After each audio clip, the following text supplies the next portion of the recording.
ये कहानी इतिहास के उस पन्ने से जुड़ी है जिसने पूरी दुनिया को फाइनेंशियल क्राइसिस में ढकेल दिया और एक ऐसी मैसिव वॉर को जन्म दिया जिसमें 7 करोड़ लोग मारे गए।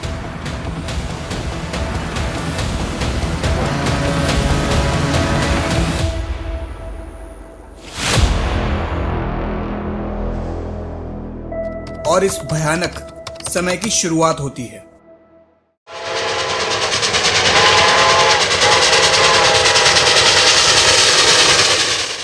The great depression of 1929।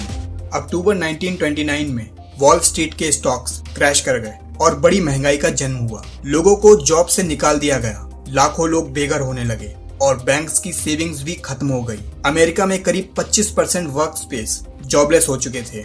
उपनिवेशवाद और साम्राज्यवाद के इस दौर में पूरी दुनिया आस पड़ोस में आपस में कनेक्टेड थी, इसलिए एक देश की इकोनॉमिक क्राइसिस बाकी देशों को भी इम्पैक्ट कर रही थी। इसलिए अमेरिका में जन्मे ये क्राइसिस जर्मनी के लिए भी लागू होते थे। इसके अलावा जर्मनी ट्रीटी ऑफ वर्साइल्स के अकॉर्डिंग अपनी बात को पूरा करने के लिए अमेरिकन बैंक से लॉन्ग टर्म लोन्स ले रहा था, लेकिन डिप्रेशन के चलते ये बैंक्स जर्मनी को ये लोन शॉर्ट नोटिस पर रीपे करने के लिए दबाव बनाने लगे। साथ ही 1924 में चार्ल्स जी डाविस के डाविस प्लान के अकॉर्डिंग दिए गए लोन्स जर्मनी के इंडस्ट्रीज को भी मदद कर रहे थे, लेकिन लोन ना मिलने की वजह से जर्मनी की इंडस्ट्रीज बंद हो गईं।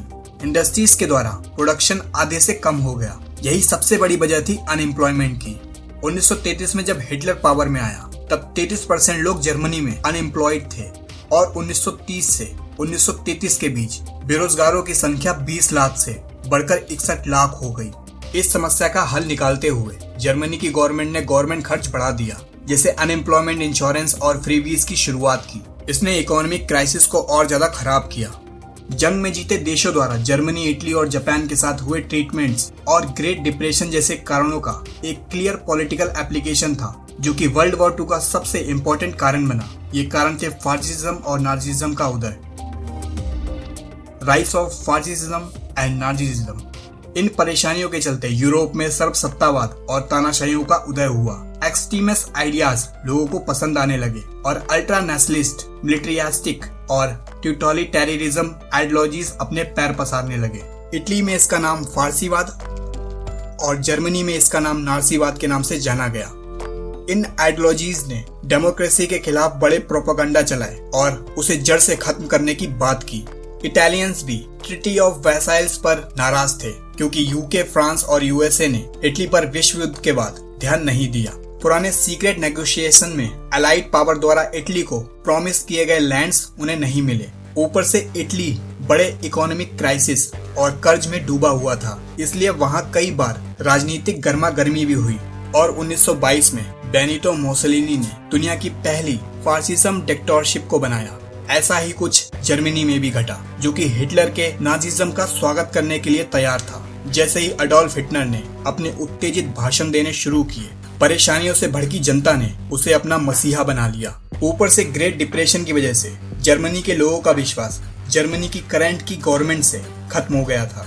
हिटलर फासिज्म को रेसिज्म में मिलाकर नाजिज्म का प्रचार करने लगा। अपनी कल्ट पर्सनालिटी और भाषणों की वजह से पहले वो जर्मनी का चांसलर बना, बाद में डेमोक्रेसी को खत्म कर उसने खुद को फ्यूरर डिक्लेयर कर दिया। उसने वादा किया कि ट्रीटी ऑफ वर्साइल्स को नहीं मानेगा और जर्मनी की प्राइड और वेल्थ को वापस लाएगा। जर्मनी को एक सुपीरियर रेस बताते हुए उसने जर्मनी को बढ़ाकर लिविंग स्पेस आइडिया को प्रमोट किया और फिर पोलैंड और चिकोस्लाविया को हराया। इधर जापानीज भी वेस्टर्न यूरोप और ट्रीटी ऑफ वर्साइल्स से नाराज थे। उन्होंने वर्साइल्स में पार्टिसिपेट तो किया, लेकिन उसकी डिमांड नहीं मानी। इसके अलावा जापान में भी ग्रेट डिप्रेशन के चलते कई परेशानियां आ गई थी और वहां भी कट्टरपंथी शुरू हो गई। इन कट्टरपंथियों ने जापानीज आर्मी में घुसकर पूरे एशिया को हासिल करने की बात की, इसलिए उन्होंने पहले मंचूरिया और फिर बाकी चाइना पर हमला कर दिया। अगला कारण था लीग ऑफ नेशन का फेलियर। 1919 में यह पहली बार सामने आया था, जिसे यूएसए का पूर्ववर्ती अधिकारी माना जाता है। उम्मीद ये थी कि ये लीग पूरी दुनिया में पीस और शांति कायम करेगी, लेकिन ऐसा हुआ नहीं। इसका सबसे बड़ा कारण ये था कि इस प्रोग्राम को ज्यादा देशों ने ज्वाइन ही नहीं किया था और नाजिज्म जैसी आइडियोलॉजी वाली कंट्री के लिए ये तैयार भी नहीं थे। इसलिए जब 1936 में हिटलर ने रिनलैंड पर अपनी सेना बढ़ाना शुरू किया, तब लीग कोई एक्शन नहीं ले सकी। इसके अलावा वो ना तो इटली के यूथोपियन इन्वेशन के खिलाफ कुछ कर सकी और ना ही जापान के मंचूरिया इन्वेशन के खिलाफ। और तो और लीग के इन एक्शंस ने इन देशों के हौसलों को और बढ़ा दिया और वर्ल्ड वॉर 2 को रोक पाना नामुमकिन हो गया। यही नहीं, इसके अलावा एक और वजह थी। हिटलर खुले में ट्रीटी ऑफ वर्साइल्स को डी अनाउंस करने लगा और जर्मन आर्मी को मजबूत करने लगा।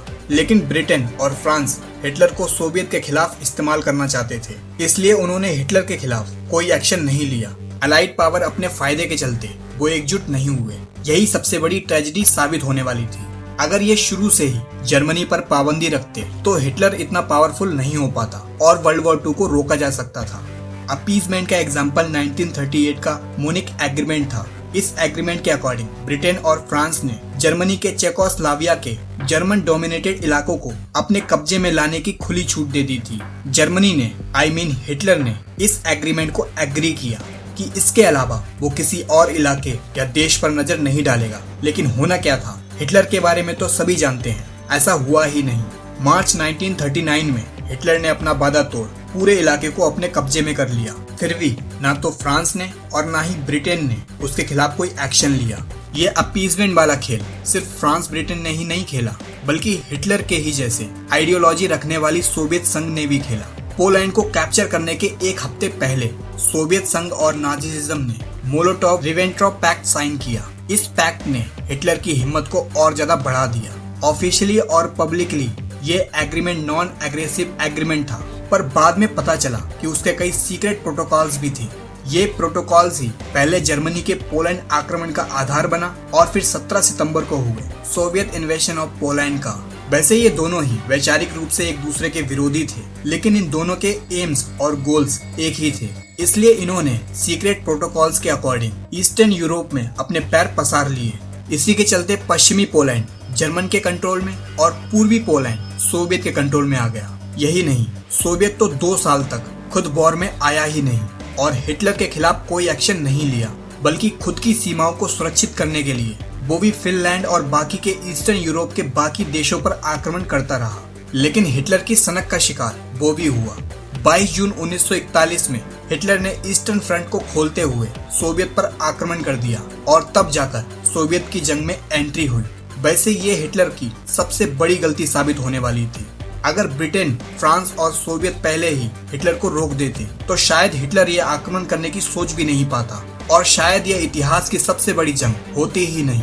इस जंग में 7 से 8 करोड़ लोग मारे गए थे, जिसमें 5 करोड़ लोग सिविलियंस थे और 60 लाख ज्यूइश लोग थे। पूरी दुनिया इकोनॉमिक क्राइसिस में चली गई। लेकिन आपने अगर ध्यान दिया हो कि एक नाम, एक आदमी जिसने पूरे यूरोप को हिलाकर रख दिया, एडोल्फ हिटलर, इसकी दास्तान शुरू कहां से हुई और एक आम नागरिक इतना शक्तिशाली कैसे बना।